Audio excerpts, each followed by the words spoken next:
como foi o debate acerca da dualidade corpo-alma na comunidade judaica? Aí eu não sei se você tratou ao longo da história. Como é que foi essa questão? Eu falei sobre isso.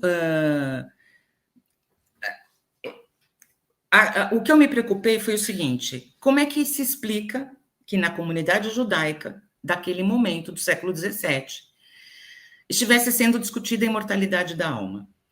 E aí a gente precisa entender o contexto, né, dessa comunidade holandesa que veio para o Brasil, a comunidade judaica holandesa que veio para o Brasil. Como eu disse, eles haviam sido expulsos da Espanha. Eles haviam sido perseguidos em Portugal quando a Inquisição chega lá. Acho que 1536, se não me engano. 1536. E a Inquisição, olha só que coisa, ela vai durar até 1821, até o século XIX. Então, eles fogem da Espanha, vão para Portugal, por causa da Inquisição, eles fogem de novo, vão para a Holanda, e lá na Holanda eles se organizam com muita tranquilidade, porque a igreja protestante, ela não é persecutória em relação aos judeus, né? Então, essa comunidade que depois vem para o Brasil, ela se depara diante de uma comunidade judaica que tem características estranhas, que foi aquilo que eu falei. Alguns nunca haviam tido qualquer experiência com judaísmo, sabiam que eram descendentes de judeus, mas não tinham experiência com judaísmo. Tinham pessoas que praticavam catolicismo, mas internamente acreditavam no judaísmo. Para essas pessoas, a ideia da imortalidade da alma era a possibilidade da salvação. Porque os que não sabiam do judaísmo tinham medo de estar pecando, né? Por não saber da religião. Os que iam para a igreja rezar, né? Se ajoelhar e tal, mas internamente ficavam rezando Shema Israel, as rezas em hebraico, a ideia de separação entre corpo e alma era perfeita. Porque o corpo faz uma coisa, a alma faz outra.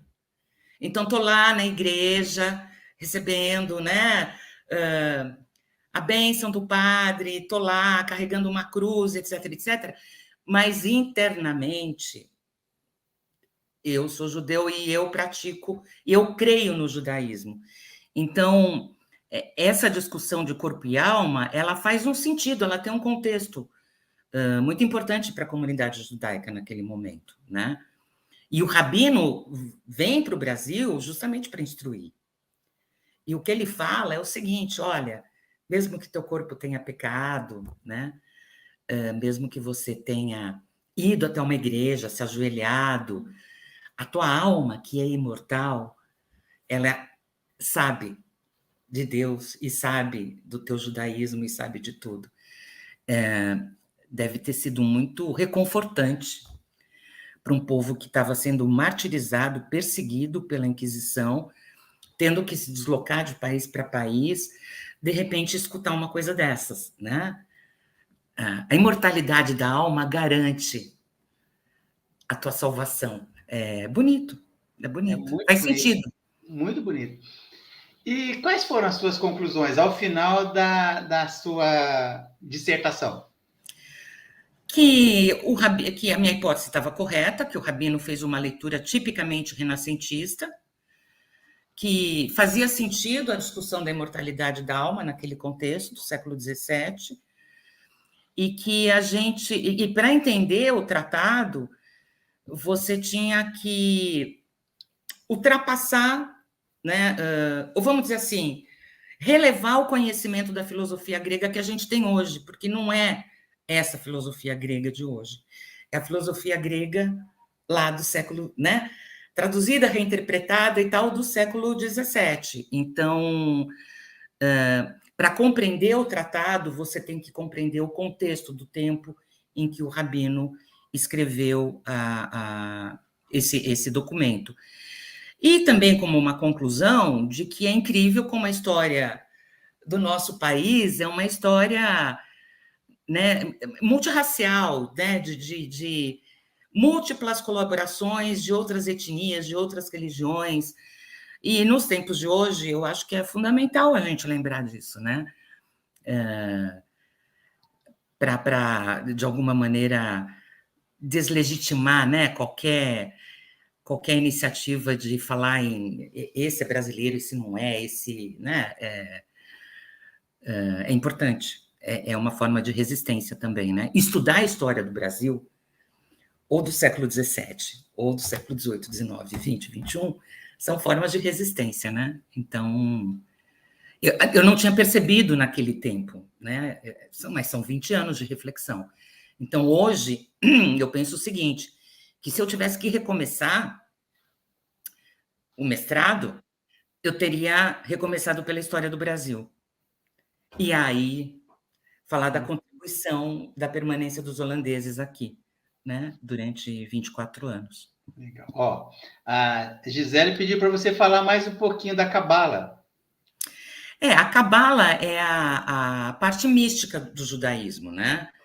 A Cabala, ela compreende que a história se repete continuamente. E a Cabala tem como eixo narrativo, né, central o exílio dos judeus quando eles saem do Egito, né? Quando eles se libertam, né, da escravidão, e eles vão ficar lá décadas no deserto até alcançar Israel. Esse exílio é a ideia principal da Cabala, ou uma das ideias principais da Cabala, porque se entende que cada um de nós tem o dever, né, de elevar a nossa alma para também escapar do exílio que as nossas almas vivem, né? Então, esse exílio do povo judeu do Egito é também um exílio pessoal e que a Cabala ela dá, vamos dizer assim, os instrumentos para você se elevar espiritualmente, porque você está entrando em contato com uma mística, entendeu?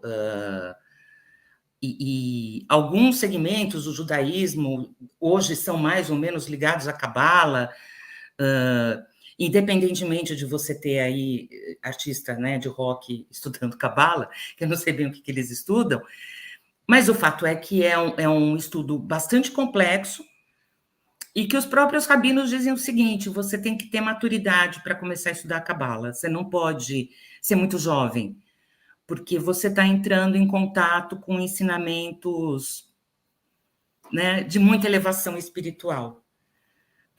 Eu estudei por um pouco, acho que quase um semestre, estudei junto com o rabino, e eu tive a exata noção do que ele estava falando, dessa coisa da elevação espiritual, porque durante o tempo que eu estudei, eu sou meio cética, uma coisa é acreditar em Deus, outra coisa é ficar, né, acreditando em misticismos e tal, mas eu senti que havia alguma coisa muito poderosa ali, sabe?